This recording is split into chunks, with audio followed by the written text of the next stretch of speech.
আজকে আমাদের চিফ অ্যাডভাইজারের নেতৃত্বে এলডিসি বাংলাদেশের সর্বোন্নত দেশ হতে উত্তরণের প্রস্তুতি বিষয়ক উচ্চ পর্যায়ের একটা পর্যালোচনা সভা হয়। সেই সভায় যে এলডিসি গ্র্যাজুয়েশনের যিনি এক্সপার্ট কমিটির প্রধান ডক্টর আনিসুজ্জামান চৌধুরী, উনি আমাদের special assistant on finance ministry, উনি এটার উপর একটা পেপার প্রেজেন্ট করেন এবং এটা নিয়ে 2 ঘন্টার একটা আমি বলবো যে খুবই ইন্টেন্সিভ একটা ডিসকাশন হয়। ওইখানে অনেকগুলো মিনিস্টার ছিলেন, অ্যাটলিস্ট 7-8 জন অ্যাডভাইজার ছিলেন। এই সংক্রান্ত যতগুলো মিনিস্ট্রি ছিল তাদের সেক্রেটারি মহোদয় ছিলেন, সিনিয়র সেক্রেটারি ছিলেন। তারপরে লুৎফে সিদ্দিকী আমাদের special envoy on economic affairs উনি ছিলেন, আশিক চৌধুরী বিডার এক্সিকিউটিভ চেয়ারম্যান উনি ছিলেন। অ্যাডভাইজারদের মধ্যে ডক্টর সালেউদ্দিন ছিলেন, বশির উদ্দিন ছিলেন, শেখ বশির উদ্দিন ছিলেন, ডক্টর ওয়াহিদুদ্দিন মাহমুদ ছিলেন, সৈয়দা রিজওয়ানা হাসান ছিলেন, আদিলুর রহমান খান ছিলেন, বাংলাদেশ ব্যাংকের governor education adviser C R Abrar ছিলেন, বাংলাদেশ ব্যাংকের গভর্নর আহসান এইচ মনসুর ছিলেন। তো এই খুবই আমি বলবো যে একটা প্রাণবন্ত ডিসকাশন হয়, সেখানে অনেকগুলো ডিসিশন এসছে এবং আমরা এলডিসি গ্র্যাজুয়েশন আমরা কিভাবে উত্তরণ হব এবং সেই ব্যাপারে প্রস্তুতিগুলো কি কি নেওয়া হবে এই পুরো জিনিসটার উপরে এখন আলোকপাত করবেন ডক্টর আনিসুজ্জামান চৌধুরী। আমি ওনাকে মাইক হ্যান্ড ওভার করছি। থ্যাংক ইউ, ধন্যবাদ শফিকুল এবং আপনারা যারা এসেছেন আপনাদের সব ধন্যবাদ। অ্যাকচুয়ালি শফিকুল বলেন উত্তরণ বলতে মনে হয় যেন একটা আমরা প্লেনে বসে আছি, প্লেনটা উঠছে, তাই অ্যাকচুয়ালি এই এলডিসি গ্র্যাজুয়েশনটা অনেকটা সেরকম। আমরা 2018 সালে আমরা এই যে উত্তরণের যে কতগুলি ক্রাইটেরিয়া আছে ইউনাইটেড নেশনসের, সেই ক্রাইটেরিয়াগুলো আমরা মিট করেছিলাম। তো এক্স্যাক্টলি একটা প্লেন যখন উড়ে যায় আমরা 2018 সালে আমাদেরকে কন্ট্রোল টাওয়ারকে বললো যে তোমরা সব স্যাটিসফাই করেছো, তোমরা এখন রানওয়েতে ছুটতে থাকো। তখন আমাদের যত রকম প্রিকশন নেওয়া দরকার সে নেওয়া হয়। তারপরে 2021 সালে আবার তারা পর্যালোচনা করেছে। পর্যালোচনা করার পর তখন আমাদেরকে বললো জাস্ট লাইক ইম্যাজিন একটা আমরা প্লেনে বসে আছি, আমরা উত্তরণ করতে যাচ্ছি। তো সেখানে তখন আমরা বললো যে এখন তুমি টেক অফ পজিশনে চলে যাও, কারণ আমরা এই সমস্ত ক্রাইটেরিয়াগুলি ফুলফিল করেছি, দুবার ওরা চেক করে। তা আমরা অ্যাকচুয়ালি এখন উড্ডয়ন মোডে আছি। এটা অনেকে বুঝতে পারে না যে আমরা হব কি হবে না, এখানে হব কি হবে না এটার আর স্কোপ নেই। কারণ আমরা 2021 সালে আমাদেরকে বললো যে তোমরা কন্ট্রোল টাওয়ার হচ্ছে ইভেন্ট, তোমরা এখন সব স্যাটিসফাই করে যে এখন তুমি টেক অফ মোডে চলে যাও। তা আমরা টেক অফ পেয়ে আপনি জানেন যখন উঠতে থাকে এটা ক্রুজ হাইট পর্যন্ত উঠতে কিন্তু সময় লাগে। সেটার জন্য নর্মালি 3 বছরের সময় দেওয়া হয়। এই সমস্ত সুযোগগুলি 3 বছর, এই যে স্বল্প উন্নত দেশ হিসেবে যে সমস্ত সুযোগ আমরা পাওয়ার কথা 3 বছর থাকে। তার মানে 2024 সালে যদি কোভিড না হতো তাহলে আমরা 2024 সালে কিন্তু আমরা ক্রুজ হাইটে চলে যেতাম। কিন্তু কোভিড হওয়াতে আমাদের কন্ট্রোল টাওয়ার থেকে আমাদেরকে 2 বছর এক্সট্রা দেওয়া হয়েছে বলে আমরা এখন 2026 এসেছি। আমরা কিন্তু মাটিতে নাই, এই কথাটা আপনারা খেয়াল রাখবেন যে আমরা উত্তরণ করবো কি করবো না, এই there is no other options now, এটা খেয়াল রাখবেন। তো সেখানে আমরা যখন এখন আমরা আজকে যে মিটিংটা হলো সেখানে আমরা আমাদের প্রস্তুতি, আমাদের সিট বেল্ট ঠিক আছে কিনা, আমাদের অন্যান্য এই যে ফুয়েল মিটার ঠিক আছে কিনা, র্যাডারটা ঠিক মতো চলছে কিনা, অক্সিজেন মাস্কটা ঠিক মতো কাজ করবে কিনা, এগুলি নিয়ে আমরা আজকে পুঙ্খানুপুঙ্খ আমরা আলোচনা করেছি এবং কিছু আমরা আইডেন্টিফাই করেছি কোন কোন জিনিসে আমরা শক্ত অবস্থায় আছি, কোন কোন জিনিসে আমরা আরও শক্ত হতে হবে, এগুলি আমরা আজকে পর্যালোচনা করেছি। এবং পর্যালোচনা করে আমরা মোটামুটি স্যাটিসফাইড যে আমাদের প্লেন চলবে এবং আমরা ক্রাশ হওয়ার সম্ভাবনা আমাদের তেমন নাই। আমরা ক্রুজ সাইডে ইনশাল্লাহ উঠে যেতে পারবো 2026-এ এবং 2026 যদি আমরা ক্রুজ সাইডে চলে যাই তখন আমরা চিন্তা করেন প্লেন ক্রুজ সাইডে গেলেও পাইলট বলতে থাকেন ক্যাপ্টেন যে আপনার সিট বেল্ট পরে থাকেন, প্রয়োজন না হলে খুলবেন না, কারণ যে কোনো সময় একটা এয়ার পকেট এটা ওটা আসতে পারে। এই জন্য আমরা প্রিকশনারি মেজার নিতে হয়, সেফটি নেট। সেখানে আমরা যে আমাদের যে এমপ্লয়মেন্টের উপর যে চাপ আসতে পারে, তারপরে আমাদের প্রাইভেট সেক্টরের উপর চাপ আসতে পারে, যে সমস্ত কোন কোন জায়গায় আমাদের প্রিকশন নেওয়া দরকার সেগুলো নিয়েও আমরা আলোচনা করেছি। আমরা যে আমাদের যে নীতিমালা, সেই নীতিমালার মধ্যে আমরা যেটা করব সেটা যেন আমাদের সব প্রকার দুর্যোগ, সম্ভাব্য দুর্যোগ যেগুলো হতে পারে সেগুলো আমরা লিস্টেড করেছি। আমরা সেভাবে প্রিপারেশন থাকবো ইনশাল্লাহ। তো সেইটাই, এবং আমরা একটা উচ্চ পর্যায়ে কমিটি হচ্ছে, সেই কমিটি সার্বক্ষণিকভাবে এটাকে মনিটর করবে, সার্বক্ষণিক মনিটর, এবং এটা ডেডিকেটেড ওয়েতে থাকবে। এদের আর কোনো কাজ নাই, এদের কাজ হচ্ছে চারিদিকে শুধু নজর রাখা, কোন দিক থেকে কোনো এয়ার পকেট আসছে কিনা, কোনো দিক থেকে কোনো ঝড় বৃষ্টি আসছে কিনা, আমাদের ইয়ের মধ্যে টার্বুলেন্স আসছে কিনা। তা আমরা এটার জন্য সদা প্রস্তুত থাকার জন্য আমাদের মাননীয় প্রধান উপদেষ্টা উনি আমাদেরকে বলে দিয়েছেন ওনার সিদ্ধান্ত যে, এবং উনি আমাদেরকে সাপোর্ট দেবেন সেটাতে। আমরা প্রয়োজন হলে এই যে আমরা যে একটা পর্যবেক্ষক এবং আমরা রাখবো, সেখানে আমরা শুধু সব সরকারি লোক হবে না, আমরা বিভিন্ন এক্সপার্ট, যারা আন্তর্জাতিক খ্যাতিসম্পন্ন এক্সপার্টদেরকে আনবো সেখানে। আমরা প্রাইভেট সেক্টর থেকে সেখানে লোক নেব। প্রয়োজনে আমরা ওয়াইডার যে স্টেক হোল্ডার আছে সমাজের, যারা যারা ক্ষতিগ্রস্ত হওয়ার সম্ভাবনা থাকতে পারে, এরকম আমরা সবাই কাছে আমরা সাথে নিয়েই এই যাত্রা আমরা করব। এবং আমাদের মনে রাখতে হবে, আমাদের থেকে অনেক দুর্বল দেশ কিন্তু বেরিয়ে গেছে, আমাদের থেকে অনেক দুর্বল দেশ। অ্যাজ রিসেন্টলি অ্যাজ আমাদের ভুটান, আমাদের পার্শ্ববর্তী দেশ, সে বেরিয়ে গেছে। তো ওরা কোভিডের ইমিডিয়েট পরপরই বেরিয়ে গেছে। তো ওরা যদি পারে, আমরা পারবো না কেন? এই জিনিসটা আমাদের সেই কনফিডেন্সটা থাকতে হবে। আপনার এই যে সামোয়া, একটা প্যাসিফিক স্মল আইল্যান্ড, সে বেরিয়ে গেছে। হ্যাঁ, ইকুয়েটোরিয়াল গিনি তো অনেক দূরে, হতো দেশ থেকে চিনানো মুশকিল হবে। সেটা হচ্ছে আফ্রিকাতে ছোট্ট একটা দেশ, তারাও বেরিয়ে গেছে। তো এখন আমরা যদি বের না হই, বের না হওয়ার তো এই প্রশ্নে আসে না। এটা আসলে ইজ এ রং কনসেপ্ট যে আমরা বের হতে চাই না। আমরা অলরেডি, আমি এই উত্তরণ, আমি আপনাকে যে একটা প্লেনের টেক অফের এক্সাম্পল দিয়ে বললাম, আমাদের ওই ফিরে আসা মাঝপথে গিয়ে যে আমরা অ্যাভয়েড করবো যে না, আমাদের এনাফ ফুয়েল নাই, কিংবা একটা আমাদের ইঞ্জিন একটা সত্যি নষ্ট হয়ে গেছে, আমরা এগুলো আজকে চেক করেছি। আমরা কনফিডেন্ট যে আমাদের এনাফ ফুয়েল আছে, আমাদের ইঞ্জিনের অবস্থা ভালোই। তবে হ্যাঁ, কিছু আমাদের আরও কিছু শক্ত করতে হবে, কিছু সিট বেল্ট এক্সট্রা লাগাতে হবে হয়তোবা, কিংবা অক্সিজেন মাস্কগুলি সার্ভিসিং করতে হবে। এগুলির জন্য আমরা লিস্ট করে ফেলেছি। এই লিস্ট করে আমরা মোটামুটি কাজ শুরু করে দিয়েছি। আমি বারবার বলছি, আমরা উই আর কনফিডেন্ট, ইনশাল্লাহ আমরা আমাদের সমস্যা হবে না। তবে প্রিকশনারি মেজার থাকবে। আপনি এই যে একজ্যাক্ট প্লেনের উত্তরণের এই কনসেপ্টটা মনে রাখবেন যে আমাদের প্রিকশনারি মেজার থাকবে, সেফটি নেট থাকবে। এই সেফটি নেটগুলি ইয়ে করার জন্য আমরা সমাজের সর্বস্তরের লোকজনকে সাথে আলোচনা করব, ওদেরকে সাথে রাখবো, ওনাদেরকে। এবং আমাদের যে যারা এটাকে পরিচালনা করবেন, পাইলট, কো পাইলট যারা থাকবেন, তারা এক্সপার্ট, আন্তর্জাতিক সুনাম খ্যাতিসম্পন্ন ব্যক্তিদেরকে নিয়ে আমরা এই টিমটা অচিরেই, আমরা আজ থেকে কাজ শুরু হয়ে গেছে ধরে নিতে পারেন। আমরা সার্চিং শুরু করে দিয়েছি এবং এটাই হবে। আমার আর বেশি কিছু বলার নাই। আপনাদের কোনো প্রশ্ন থাকলে করতে পারেন।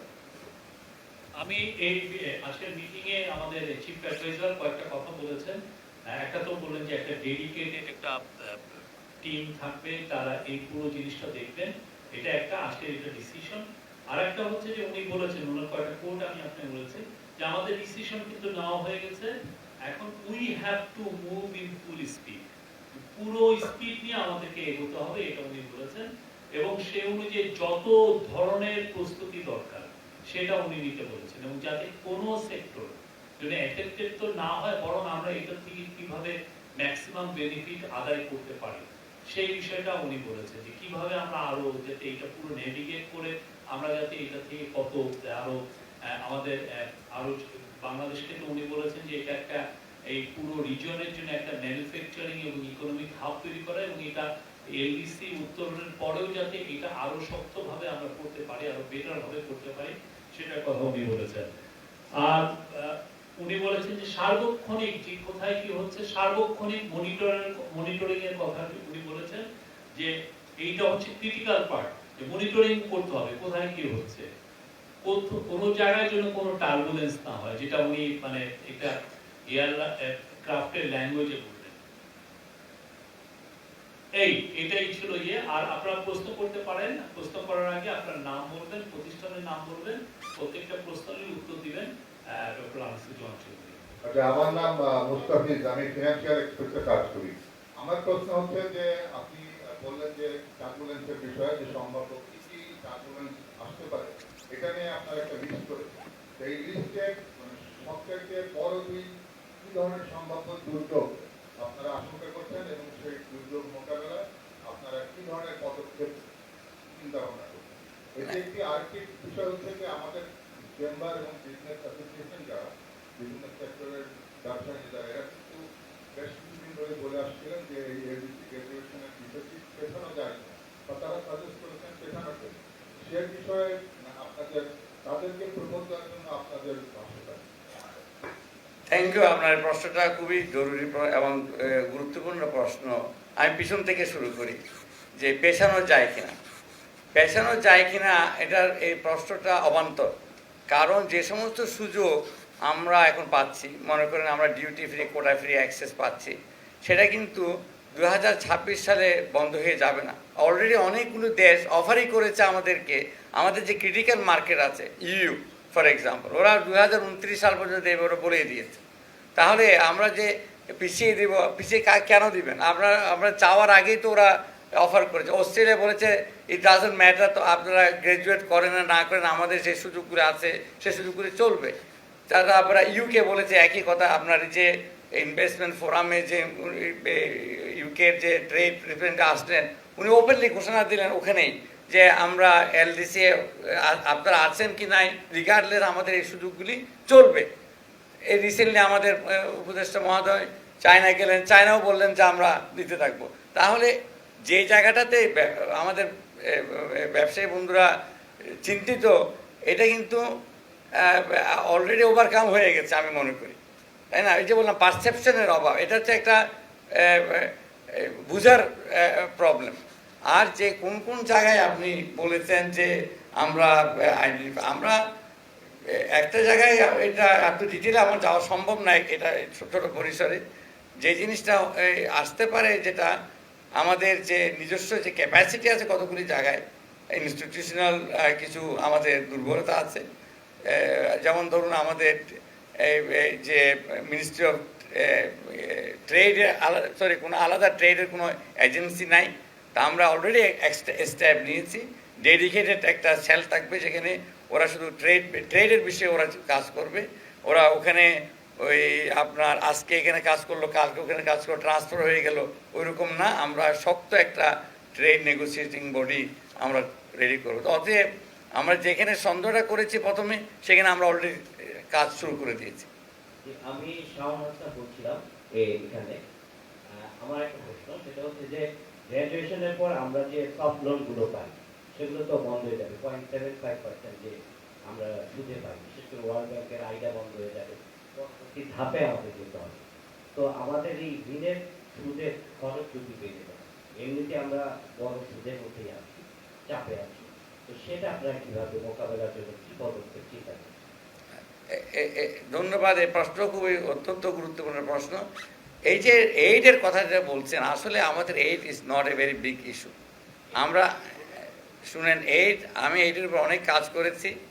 আমরা এইডটা এটা আমাদের করোনিয়ার হ্যাং আপ ডিপেন্ডেন্স। আমাদের এই যে আপনার জিডিপি থেকে এইডের যে রেশিও, এটা কমানোই আমরা কমিয়ে এনেছি। এটা খুবই অল্প, এবং আমরা এই কনসেশনাল এইড না পেলেও আমাদের খুব একটা অসুবিধা হবে না। আমাদের এই একইভাবে আমরা ওই এই ডিপেন্ডেন্সি আপনার ব্যাপারটা হয়েছে কি, এটা ভেরি ইন্টারেস্টিং। বাংলাদেশের একজন প্রখ্যাত অর্থনীতিবিদ রিসেন্টলি উনি মারা গেছেন, doctor Anisur Rahman, mid 60s উনি একটা পেপার করেছেন, যুগান্তরকারী পেপার। এইটা আসলে আমরা অলস হয়ে যাই। এইটা আসলে কেন? আমরা তখন সহজ মানি পাওয়া যাচ্ছে, নিজেদের ডোমেস্টিক রিসোর্স আমরা মোবিলাইজ করি না। যেই পিরিয়ডে গত সরকারের পিরিয়ডে যে এই ডিপেন্ডেন্সি বেড়েছে 2010 সাল থেকে, সেই 2010 সাল থেকে আমাদের ট্যাক্স টু জিডিপি রেশিও 10% থেকে এসে এখন 6% নেমেছে। আপনার ব্যাপারটা দেখেন, ওইসিডির এস্টিমেট অ্যাবাউট 6 পয়েন্ট সামথিং। তো এটা তাও 2000। আমরা সেই জন্য আমাদের ডোমেস্টিক রিসোর্স মোবিলাইজেশনের জন্য আমরা নিয়েছি, স্টেপ নিয়েছি। এনবিআর এর সংস্কার হচ্ছে, আমাদের নানা রকম পলিসির সংস্কার হয়েছে। আমরা ওই জায়গায় খুবই জোর দিচ্ছি। আমাদের ডোমেস্টিক রিসোর্স আমাদের নিজের পায়ে দাঁড়াতে হবে, আমাদের যথেষ্ট শক্তি আছে। আমরা মিডল ইনকাম কান্ট্রিতে যাচ্ছি, সেখানে হয়ে গেছে অলরেডি মিডল ইনকাম। আমাদের ট্যাক্স টু জিডিপি রেশিও তো কম থাকবে কেন? এটা তো আমরা ভিয়েতনামের ট্যাক্স টু জিডিপি রেশিও 19%, ভুটানের tax two GDP ratio about 13 to 11%, কম্বোডিয়ার ট্যাক্স টু জিডিপি রেশিও ওরাও তো এলডিসি আমাদের চেয়ে বেশি 15%, তাই না? আর এইখানে আমরা এখনও 7% থাকবো, এটা তো হয় না। তো আমাদের যদি ট্যাক্স টু জিডিপি রেশিও আমরা বাড়াতে পারি, আমাদের এর প্রয়োজনীয় হবে না। Thank you. স্যার, আমি আবুল কাশেম, আমি বিজনেস স্ট্যান্ডার্ড পত্রিকায় কাজ করি। আমি স্যার দুটো বিষয়ে বলবো স্যার, যে আমরা এখন 34টা দেশে শুল্কমুক্ত সুবিধা পাই এলডিসি হিসেবে। আমাদের ইউরোপীয় ইউনিয়ন, কানাডা, ইউকে, অস্ট্রেলিয়া এবং চায়না আরও এক্সটেন্ড করবে 3 বছর, চায়না 2 বছর বলেছে স্যার। তো বাকি বাজারগুলোতে আমাদের এক্সপোর্ট যাতে ক্ষতিগ্রস্ত না হয়, এর মধ্যে যেগুলি মেজর বাজার, জাপান, ইন্ডিয়ার সাথে আমাদের একটা এফটিএর উদ্যোগ ছিল গত সরকারের সময়, এবং আমরা জানি যে এখন জাপানের একটা নেগোসিয়েশন পর্যায়ে রয়েছে, কিন্তু ইন্ডিয়ার বিষয়ে আমরা কোনো অগ্রগতি জানতে পারছি না। ইন্ডিয়ার সাথে যে একটা সেপা সাইন হওয়ার কথা ছিল, একটা উদ্যোগ ছিল, এই বিষয়ে কোনো উদ্যোগ আছে কিনা এটা একটু জানতে চাবো। আরেকটা জিনিস হচ্ছে, আমরা তো আসলে নেট পোর্ট ইম্পোর্টিং কান্ট্রি, আমরা খাদ্য যে পরিমাণ রপ্তানি করি তার চেয়ে আমদানি করি বেশি, কিন্তু আমরা WTO থেকে এই স্বীকৃতিটা এখনো পাইনি। ফলে গ্রাজুয়েশনের পরে আমরা আমাদের এগ্রিকালচার সেক্টরে আমরা সাবসিডি দিতে পারবো না। এখানে স্যার সরকার নিশ্চয়ই কোনো উদ্যোগ নেবে কিনা, যে net port country, importing country হিসেবে বাংলাদেশের স্ট্যাটাসটা নেওয়ার জন্য, এই দুটো বিষয় জানতে চাই। এটা অত্যন্ত গুরুত্বপূর্ণ প্রশ্ন করেছেন। আমি আসলে খুবই প্লিজ আপনারা অত্যন্ত রেলেভেন্ট প্রশ্ন করছেন। আমাদের আলোচনা চলছে, এগুলি আমাদের ইটস অনগোয়িং এফার্ট। এবং এফটিএ নেগোসিয়েশন কিন্তু খুব সহজে হয় না, এটা বছরের পর বছর এফটিএ নেগোসিয়েশন চলে। আমরা এটা অ্যাবান্ডন করি নেই, জাপানের সাথে চলছে, তারপরে অন্যান্য দেশের সাথেও চলছে আমাদের এফটিএ নেগোসিয়েশন, কারণ গিভ অ্যান্ড টেক। তার মধ্যে এখন ট্রাম্পের যে ঝড়টা এসেছে, এটাতে আবার নতুন করে অনেক কিছু এখানে অ্যাড হবে, আবার ডিসকাশনে আসবে। তো তারপরে আপনার ওই WTOর ব্যাপারটাও আমরা এটা মনে রাখবেন, WTO নিজেরই এখনো অনেক সমস্যা, বিশেষ করে ট্রাম্পের বিভিন্ন ইয়েতে। আমেরিকার WTOর উপর তেমন কোনো ইন্টারেস্ট নাই, এটাকে অনেকে বলে যে এটা ICUতে আছে। তো ওদের পক্ষ থেকে আমাদেরও যতটুকু উৎসাহ, ওদের পক্ষ থেকে ওদের সমস্যা ওদের সাইডে বেশি, ওদের লোকবল নাই এখন। বিকজ এই সমস্ত ইন্টারন্যাশনাল অর্গানাইজেশন চলে কান্ট্রি সাবস্ক্রিপশনে, ওদের তো আর কোনো ব্যবসা নেই। কারণ কান্ট্রি যখন সাবস্ক্রিপশন বন্ধ করে দেয়, এবং মেজর ডোনার হচ্ছে সাবস্ক্রিপশন হচ্ছে ইউএস যখন তার ফান্ডিং কমায় ফেলে, তখন ওই সমস্ত অর্গানাইজেশন চলা, ওদের লোকবল রাখা খুবই কঠিন। ওটা ইউনাইটেড নেশনসের আপনার এখন ওরা চলছে, ইউনাইটেড নেশন 30% বাজেটে চলছে। আপনি যদি এখন এই করতে ইউনাইটেড নেশনসের বাজেট আপনার এই যে নিউ ইয়র্ক সিটির যে ফায়ার ডিপার্টমেন্ট আছে তার চেয়েও কম। স্যার, আমি আবহাওয়া আমি সমাধানের কাজ করি। আপনি ঠিকই বলেছেন, আমাদের সবকিছুটা আমাদের রেডি হয়েছে, কিন্তু আমাদের বড় থ্রেটটা হচ্ছে রপ্তানিতে। তখন আমরা নগদ সহায়তা দিতে পারবো না যখন আমরা গ্রাজুয়েট করবো। এবং আপনি নির্দিষ্ট করে বলেছেন মাত্র ইউ জোট এবং জাপান, অস্ট্রেলিয়া এই পর্যন্ত আমাদেরকে অ্যাসেস করছে, তারা আমাদের কনভার্ট করবে আপনার গ্রাজুয়েশন 3 বছর পর। তাই এইসব বিবেচনা করেই বিশ্ব ব্যাংক এবং সর্বশেষ ERD বলেছে আমাদের কমপক্ষে $10 মিলিয়ন আমরা রপ্তানি আয় হারাবো। এটা আমরা কিভাবে রিকভার করবো, কেউ খুশি নেই। আচ্ছা, ওই ওই ওই যে যে যে না, ইয়ারটি বলে নাই সেটা, ইয়ারটি বলে নাই সেটা আপনার বিভিন্ন প্রায় যে রিসার্চ অর্গানাইজেশন আছে তার মধ্যে ধরে আপনার আমি নাম বলার দরকার নেই। তো এই রিসার্চ অর্গানাইজেশন থেকে বিভিন্ন প্রকার যা সিমুলেশন স্টাডি করেছে, সিমুলেশন স্টাডিতে অনেক কিছু ধরে নেওয়া হয়, আদার থিংস রিমেনিং কনস্ট্যান্ট। আমাদের আদার থিংস তো কনস্ট্যান্ট থাকছে না। আপনি যদি এই যে ওরা এই যে এস্টিমেটটা দিয়েছে সেটা যদি এই সমস্ত যে সমস্ত কান্ট্রি বলেছে আমরা আরও 3 বছর দেব, ওইটা যদি না দেয়, ফর এক্সাম্পল তা আমরা যদি এফটিএ না পাই, সুযোগ না পাই, তাহলে এটা ওই স্যাটিরাস পেরিভাস অ্যাসাম্পশন নিয়েই কিন্তু এগুলো করা হয়।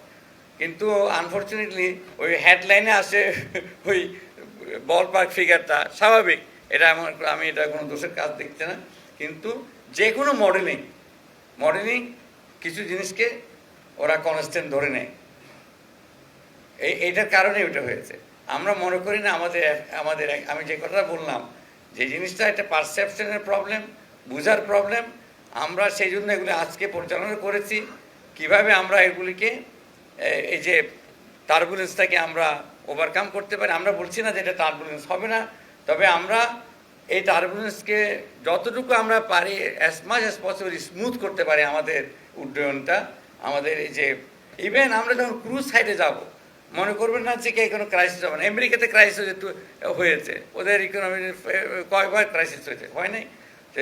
আপনার শুধু স্বল্প উন্নত দেশেই যে ক্রাইসিস হয় তা না, অ্যাকচুয়ালি মোর ক্রাইসিস হয় ডেভেলপ কান্ট্রিতে দেন এখানে। আমরা ওদের ওই ছাপটাটা আমাদের সহ্য করতে হয়।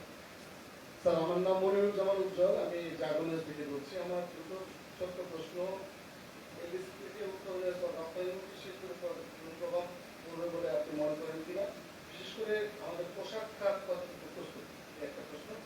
আরেকটা হচ্ছে জিএসপি প্লাস সুবিধা পেতে হলে যেসব মানবাধিকার ও পরিবেশ বিষয়ক শর্ত রয়েছে সেগুলোর ক্ষেত্রে বাংলাদেশের অগ্রগতি কত? এইগুলো খুবই গুরুত্বপূর্ণ প্রশ্ন করেছেন।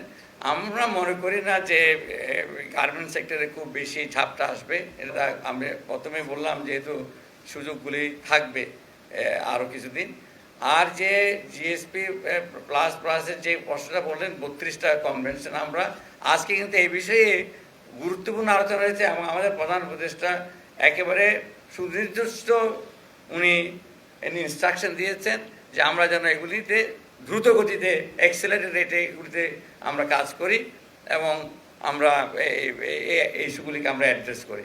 তো এটা আপনি সত্যি মানে কারো প্রশ্নই করেছেন, আইডেন্টিফাই করেছেন প্রবলেমটা, সেটা আমরাও আইডেন্টিফাই করেছি এবং মাননীয় প্রধান উপদেষ্টা এটার উপরে অত্যন্ত সজাগ দৃষ্টি দিয়েছেন এবং উনি আমাদেরকে স্পেসিফিক ইনস্ট্রাকশন দিয়েছেন এগুলিতে যেন আমরা আপনার যে আমরা যে এই যে সংস্কার কমিশনগুলি হয়েছে বিভিন্ন এগুলি আমাদেরকে হেল্প করবে। সংস্কার কমিশন যে আমরা যখন রিপোর্টগুলি ওদের রিকমেন্ডেশনগুলি আমরা যদি ইয়ে করি, আমাদের লেবারের উপর সংস্কার হয়েছে, গণতান্ত্রিক এগুলি এক পার্ট অফ দিস ডেমোক্রেটাইজেশন আরেকটা ইস্যু। এগুলিতে আমরা কাজ করছি এবং এগুলিতে আমরা এগিয়ে আছি। Thank you. আমি প্লিজ একজন নারী সাংবাদিকের প্রশ্ন নিই, তারপর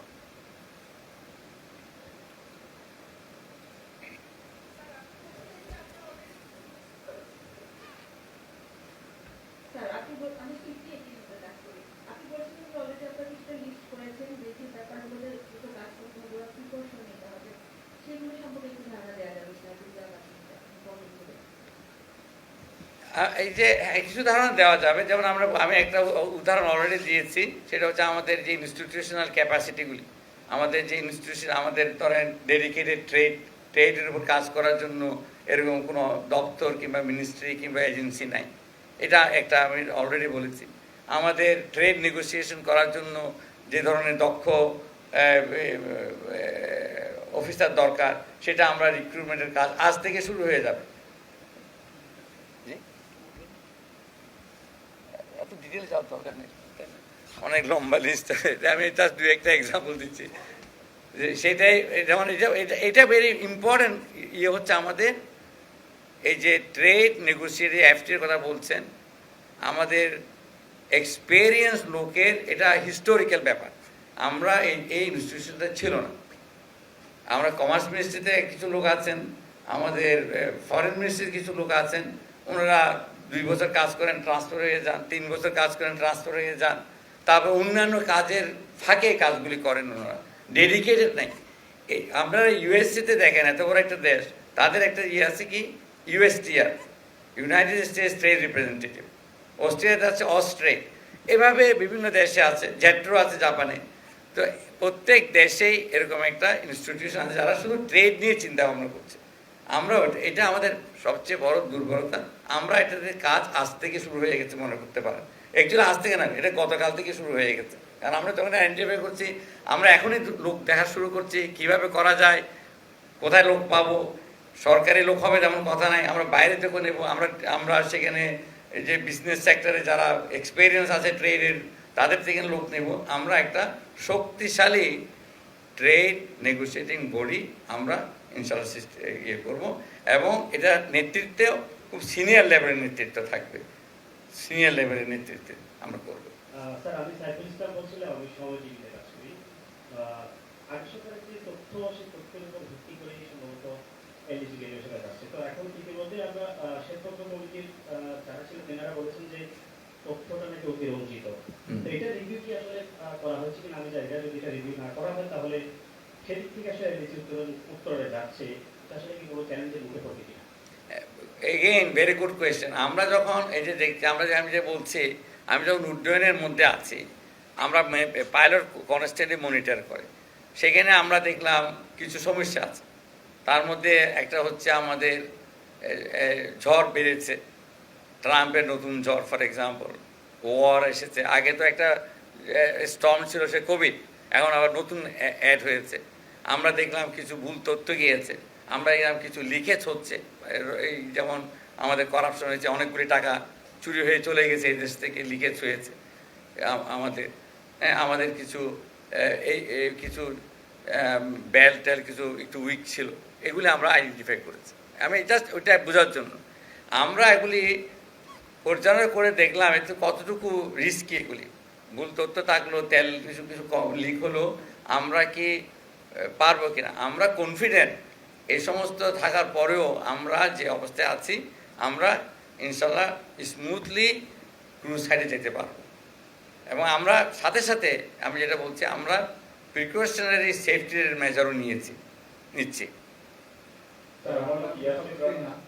আমি ওর প্রশ্নের সাথে একটা সাপ্লিমেন্ট করতে চাই। আপনি যে তথ্যের কথা বললেন যে সামান্য কিছু, কিন্তু তথ্যের যে সাগর চুরি হয়েছে তার একটা ছোট্ট উদাহরণ দিই।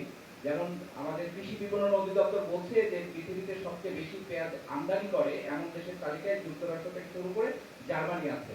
যুক্তরাষ্ট্র করে 5,43,000 টন পেঁয়াজ আমদানি করে, আর জার্মানি সর্বনিম্ন করে হচ্ছে 2,83,000 টন। এই তালিকার মধ্যে কিন্তু বাংলাদেশের নাম নেই। অথচ কৃষি বিপণন অধিদপ্তর বলছে বাংলাদেশ সর্বশেষ গেল অর্থ বছরে 5,52,000 মেট্রিক টন পেঁয়াজ আমদানি করেছে। সেই হিসাবে বাংলাদেশ বিশ্বের আমেরিকার চেয়ে বেশি পেঁয়াজ আমদানি করে। অথচ তাদের যে রিপোর্ট, সেই রিপোর্টের টপ 10 কান্ট্রির মধ্যে আমাদের কোনো অবস্থান নেই। তাহলে এই যে বিগত দিনে যে তথ্যের পুকুর চুরি বা সাগর চুরি বা বিকৃতি হয়েছে, সেইটা আসলে এই সরকার কতটুকু আমলে দিয়েছে? কারণ ইতিমধ্যে আমরা যখন বিবিএস এর রিপোর্টটা দেখেছি, সমস্ত রিপোর্টই কিন্তু চ্যালেঞ্জের মুখে পড়েছে।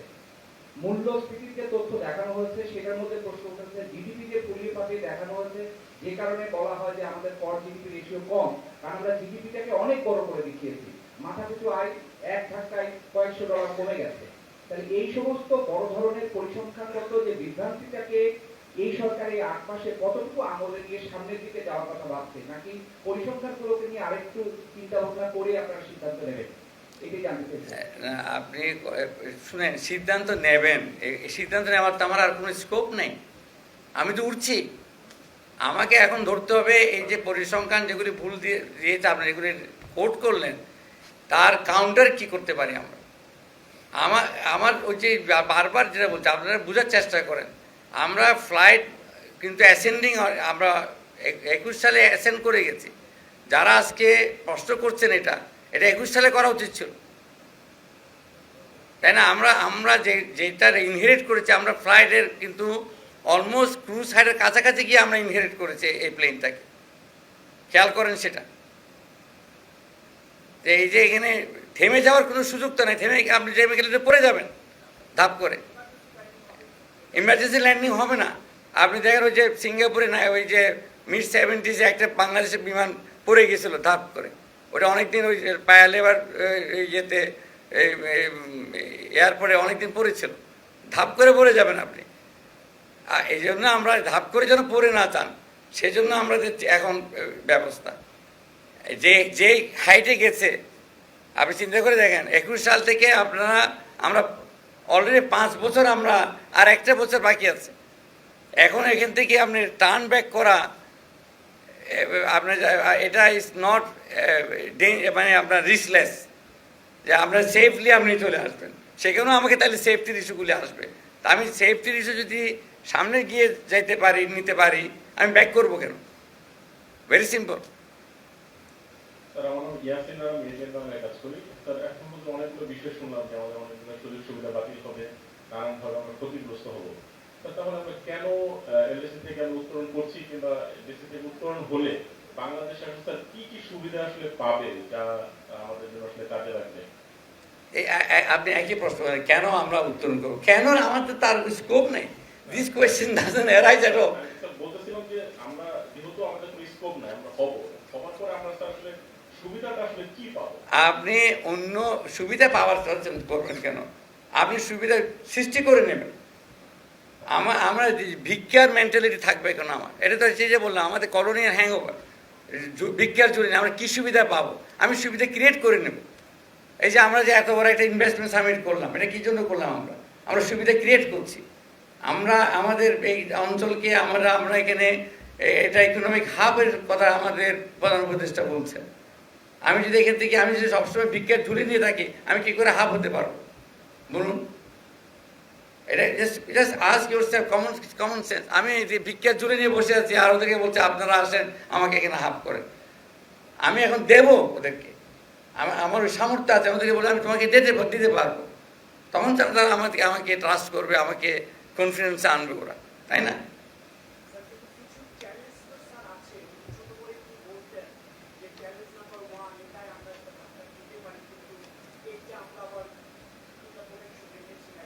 না, চ্যালেঞ্জগুলি তো আপনার এই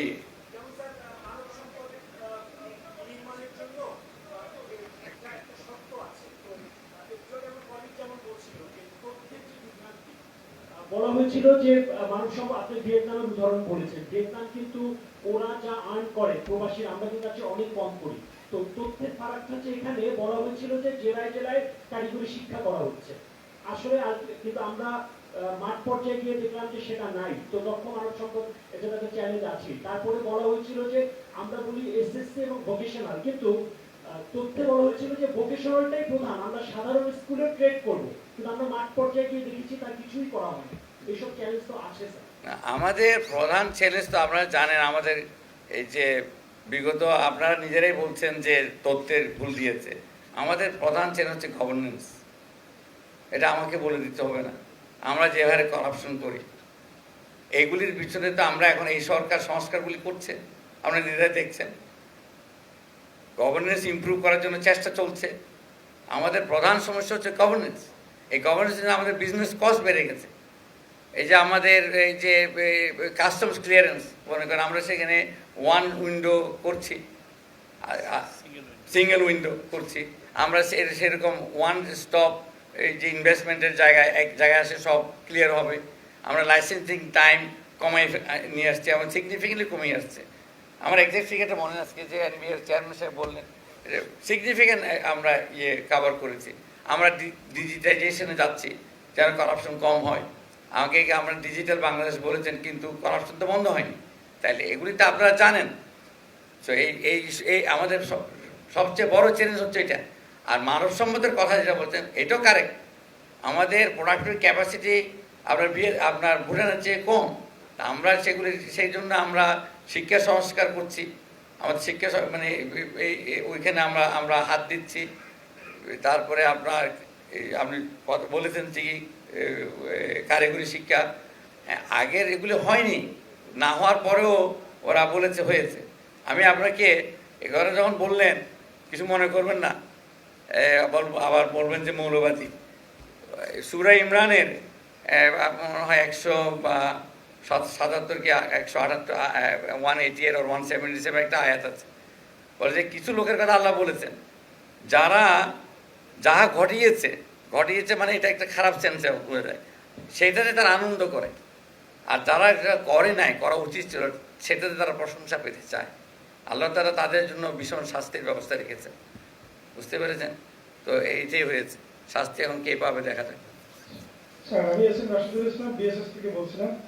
স্যার, আপনি শুরুতে বলছিলেন যে এফডিসি গ্র্যাজুয়েশনের আমাদের যে সম্ভাব্য ঝুঁকিগুলো, চ্যালেঞ্জগুলো আপনারা চিহ্নিত করেছেন, পাশাপাশি শক্তির জায়গাগুলো কোথায় সেটাও চিহ্নিত করেছেন। চ্যালেঞ্জের কথা তো আপনি বললেন, যদি শক্তিগুলো কি কি এটা যদি একটা বলতেন। আরেকটি স্যার, আপনি বলছিলেন যে শক্তিশালী ট্রেড নেগোসিয়েটিং বডি করা হবে, কার নেতৃত্বে, মানে এটার প্রধান হিসেবে কে কাজ করবেন?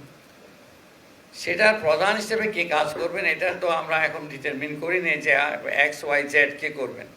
আমরা এটা সার্চ কমিটি শুরু হয়ে গেছে। আমরা ট্যালেন্টেড লোক, সেটা সরকারের মধ্যে হতে পারে, বাইরে থেকে হতে পারে, বিদেশ থেকে আমাদের ডায়াসপোরা কমিউনিটির প্রচুর লোক আছেন।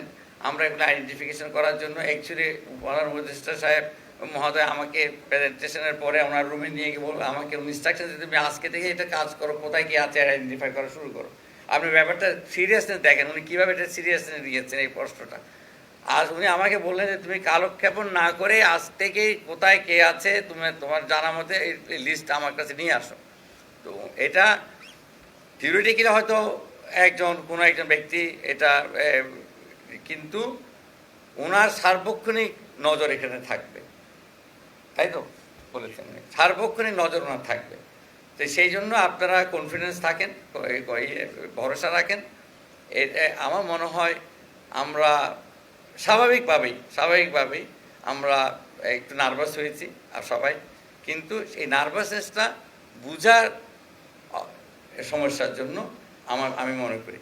আমি আপনাকে এদেরকে আরেকটা কথা বলি, আজকে যারা বলছেন যে আমরা তৈরি না আমাদের কি হবে যেটা তাই বললাম, তৈরি নাই যারা বলছেন তাদেরকে আপনারা প্রশ্ন করেন 2018 সালে যখন সিগন্যালটা পেলেন আপনি তৈরি হননি কেন?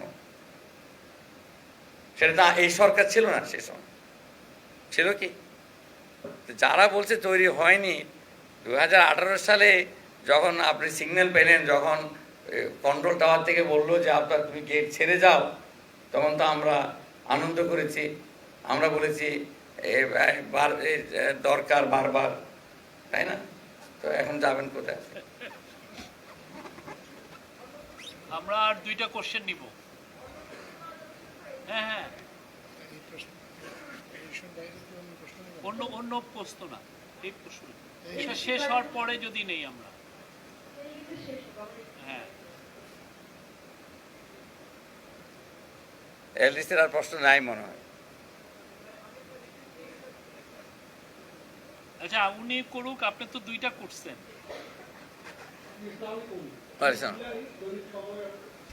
আপনি শুরু থেকে এটা বললেন যে সার্বক্ষণিক নজরদারির জন্য একটি উচ্চ পর্যায়ের কমিটি করা হয়েছে, এই বিষয়ে যদি বিস্তারিত বলেন। আরেকটি বিষয়, আপনি আপনার স্পিচে বারবারই একটা কথা বলেছেন, ট্রান্সলেশন রয়েছে যে বর্তমানে ভূ রাজনীতিতে উত্তেজনা বিরাজ করছে, বিশ্ব অর্থনীতিতেও মামলা আছে, এবং আমরা যদি এই লিস্ট থেকে বেরোয় যাই আমাদের ওষুধ শিল্প একটা ঝুঁকির মধ্যে পড়বে। এই সার্বিক বিষয়গুলো, এই যে চ্যালেঞ্জগুলো, এইগুলো আমরা আসলে কিভাবে ফেস করবো, যদি একটু ডিটেইল সংক্ষিপ্তভাবে বলেন উপকৃত হবে। Thank you.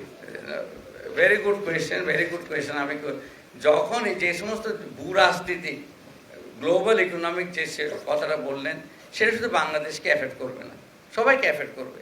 কারণ will be all in the same boat. তো সেখানে আমি বিশেষভাবে ক্ষতিগ্রস্ত হব সেটা বলা যায় না আমাদেরকে, এবং এটা এখনও স্যাটেল ইস্যু না। এবং ভূ রাজনীতিতে যখন চ্যালেঞ্জও আছে, অপরচুনিটিও আছে। ফার্স্ট মুভার যে আপনারা দেখেছেন ট্রাম্পের যে প্রথম ধাক্কাটা আসলো, আমাদের প্রধান উপদেষ্টা মহোদয় ইমিডিয়েটলি অ্যাড করেছেন, উনি ওদেরকে যে সাজেশনটা দিয়েছেন, উনি চিঠি দিয়েছেন শুধু, এমন 90 দিনের জন্য উনি বলেন যে তুমি আপনারা স্থগিত রাখেন, আরও চিন্তা ভাবনা করেন। উনি রেডিলি অ্যাকসেপ্ট করেছেন সেটা। আপনারা দেখেছেন সেটা। আমরা যে ফার্স্ট মুভার যে অ্যাডভান্টেজ, আমরা সব কথা আমাদের নেগোসিয়েশন যেগুলি আছে, আপনারা জানেন ইকোনমিক ডিপ্লোমেসিতে সব কথা বলা যায় না ওপেনলি। আমরা ট্রাম্পের এই ঝড় আসার আগেতেই কিন্তু আমরা ওনাদের সাথে আলোচনায় আছি। তার একটা ফলশ্রুতি আপনি দেখেছেন এই যে স্টারলিংকটা এখানে এসেছে। এটা তো আমাদের সাথে এটাও তো বলা হয়েছিল যে ট্রাম্প জিতলে এই সরকারের জন্য অনেক ক্ষতি হবে, অনেক চাপে থাকবে। আপনারা দেখেছেন সেটা হয়নি। তার মানে আমরা ইকোনমিক ডিপ্লোমেসি চালিয়ে যাচ্ছি। সব কথা ওপেনলি বলা যায় না। আপনারা আশা করি এটা বুঝবেন। লাস্ট কোশ্চেন এ বিষয়ে। ওকে, অন্য কোনো বিষয়ে বলতে পারেন? জুয়েল কিপ এ বিষয়ে বাইরের বিষয়ে আর না বলেন।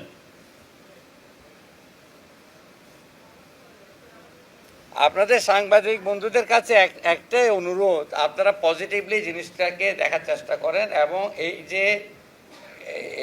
যে আইডিয়া যে আমরা না গ্রাজুয়েট না করে পারি কিনা, এইটা একেবারে ভুল ধারণা। আমি এই যে এক্সাম্পলটা এই জন্য দিলাম যে আমরা তো টেক অফের মধ্যে, আমরা তো অলরেডি উড্ডয়নের মধ্যে আছি।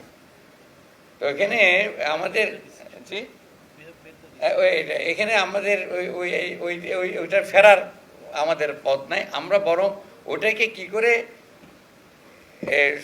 নিরাপদ করব, এটাই আমাদের সবার চেষ্টা, সম্মিলিত চেষ্টা হতে হবে। এটা একটা ন্যাশনাল ইস্যু, সম্মিলিত চেষ্টা হতে হবে। আমরা এই বিমানটাকে কিভাবে নিরাপদ রাখতে পারি এবং নিরাপদে আমরা ক্রুজ সাইডে যেতে পারি এবং ওখানেও আমরা নিরাপদে থাকতে পারি। ক্রুজ সাইডে গেলেই যে আপনি সিট বেল্ট ছেড়ে দিয়ে একেবারে আনন্দ করবেন সেটাও না। আমাদের সর্বক্ষণ সজাগ থাকতে হবে, সর্বক্ষণ সজাগ থাকতে হবে আমাদেরকে। আমি প্রশ্ন করবো? আমি মহিউদ্দিন ডেলিশনে কাজ করছি। একটা বিষয় সেটা হচ্ছে যে বেশ কয়েকদিন ধরে, স্পেশালি গত 16 ডিসেম্বরের পর থেকে চিফ অ্যাডভাইজার মহোদয় বারবার করে বলছেন যে কম সংস্কার হলে ডিসেম্বর ইলেকশন হবে, সরি আর বেশি সংস্কার হলে জুনে ইলেকশন হবে, জুনের মধ্যে। হ্যাঁ, জুনের মধ্যে, ডিসেম্বর থেকে জুনের মধ্যে। তো প্রায় এরপর 6 মাস চলে গেল। আমি একটু জানতে চাচ্ছিলাম এই কম সংস্কার এবং বেশি সংস্কারের এইটার প্যারামিটারটা কি? আপনারা মানে কিভাবে আসলে ঠিক করবেন কোনটা কম সংস্কার, কোনটা বেশি সংস্কার? এই পুরো জিনিসটা ডিপেন্ড করবে হচ্ছে কনসেনসাস কমিশনের সাথে আমাদের পলিটিক্যাল পার্টির যে ডায়ালগ হচ্ছে সেটার উপরে। আমাদের পলিটিক্যাল পার্টিগুলো যে বিষয়গুলো ওনারা ঐক্যমতে পৌঁছবেন সেটার উপর ডিপেন্ড করবে যে আমরা আসলে কতটুকু সংস্কার করতে যাচ্ছি, এবং সেই সময় আসলে ডিসিশনটা হবে যে কতটুকু কোন সংস্কারে আমরা যাব নাকি বেশি কতটুকু। এই যে যদি এমন হয় যে আমরা 200টা সংস্কার করব, তার মধ্যে কি 10টা এখন করব, বাকিটা যারা পলিটিক্যাল গভর্নমেন্ট আসে তারা করবে, এরকম। এই পুরো বিষয়টা নির্ভর করছে কনসেনসাস কমিশনের সাথে পলিটিক্যাল পার্টি ডায়ালগের উপরে।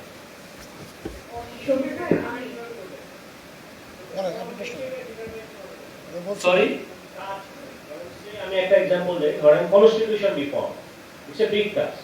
আপনারা এটা কি বড় সংস্কারের মধ্যে ফেলবেন না, ছোট সংস্কার? এটা আপনি যখন এই পুরো জিনিসটা কনক্লুড করুন, আমাদের তো কনসেনসাস কমিশন তো আমাদের পলিটিক্যাল পার্টিগুলোর সাথে ইন্টেনসিভ ডায়ালগ করছেন। এই পুরো প্রসেসটা কনক্লুড করুন, কনক্লুড করার পরে আমার মনে হয় তখন আপনি এই প্রশ্নটা আবার তুলতে পারবেন। Thank you.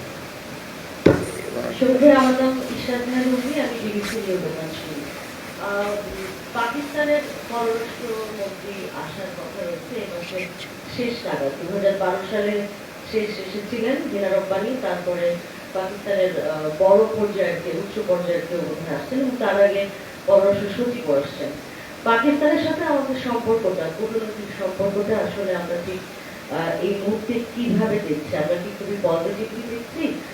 কিছুটা পাকিস্তানি হচ্ছে আমাদের কূটনীতি, নাকি এটা একেবারে স্বাভাবিক একটা জেস্টার বা স্বাভাবিক একটা দেশের সাথে নির্ভর সম্পর্ক থাকার কথা, এবং আমরা সেখানে আসলে আমাদের যুদ্ধাপরাধের বিষয়টা তুলব কিনা। আমাদের আপনারা দেখেছেন যে প্রফেসর ইউনূস যখন 8ই অগস্ট যখন উনি শপথ নিলেন, এরপরে ওনার যে ফরেন পলিসি, এই ফরেন পলিসির একটা অন্যতম দিক হচ্ছে যে সার্কের রিভাইভাল এবং সার্ক মুক্ত যতগুলো দেশ আছে তাদের সাথে সম্পর্ক উন্নয়ন। পাকিস্তানের যে ইনি আসছেন উনি আপনি প্রফেসর ইউনূস কিন্তু সার্কের রিভাইভালের জন্য বারবার বলেছেন। আপনি উনি ইউএনজিএ তে ইউনাইটেড নেশন জেনারেল অ্যাসেম্বলিতে সার্কের কয়েকজন লিডারের সাথে কথা বলেছেন, তারপরে ডি8 তে কথা বলেছেন, ডেভোসে কথা বলেছেন, বাকুতেও কথা হয়েছে। তো উনি চাচ্ছেন যে সার্কের যতগুলো দেশ আছে, আমরা তো সাউথ এশিয়ার পরিবারভুক্ত, এই প্রত্যেকটা দেশের সাথে যাতে আমাদের সম্পর্ক উন্নয়ন হয়। তো সেই আলোকেই পাকিস্তানও আমাদের সাউথ এশিয়ান পরিবারভুক্ত, সার্কের ভুক্ত, আমরা তাদের সাথে সম্পর্ক উন্নয়ন চাচ্ছি। আমরা ইন্ডিয়ার সাথে সম্পর্ক উন্নয়ন চাচ্ছি, আমরা ভুটান, নেপালের সাথে যাচ্ছি। আপনি জানেন গত সপ্তাহে ডিসিশন এসেছে যে নেপালের জন্য আমরা একটা আলাদা ইকোনমিক জোন করব, এবং এটার জন্য খুব দ্রুত আমরা জমি দেখছি উত্তরবঙ্গে। আমরা ভুটানেরটা তো অলরেডি আগেই অ্যানাউন্স করা হয়েছে। তো এটা আমাদের সবার জন্য, সাউথ এশিয়ার যে পরিবারভুক্ত সবার সাথে উন্নয়নের প্রেক্ষিতে এটা হচ্ছে। উনি আসছেন, আমরা ওনার সাথে অনেক আমাদের সাথে যে মিউচুয়াল ইন্টারেস্টের যে বিষয়গুলো আছে সবগুলো বিষয়ে কথা হবে। আমাদের এটা যে প্রো বাংলাদেশ, প্রো পাকিস্তান, আর আপনি ওইটা বলেছেন, আমরা বলি যে বাংলাদেশে আমরা এই যে আমাদের ফরেন পলিসি হচ্ছে প্রো বাংলাদেশ। বাংলাদেশের স্বার্থ যতটুকু ভাবে অক্ষুণ্ণ রাখা যায় ডিপ্লোমেসিতে আমরা সেইটাই করছি। আমরা এই বিষয়ে উনি দেখেন ইন্টেন্সিভলি কাজ করছেন, এবং এটার রেজাল্ট কিন্তু আমরা দেখছি। এটা ইনভেস্টমেন্ট সামিট এত সাকসেসফুল হলো, এটা ইটস এ রিফ্লেকশন যে উনার যে ডিপ্লোম্যাটিক যে মুভগুলো উনি নিয়েছেন তার রিফ্লেকশন হলো এটা। Thank you.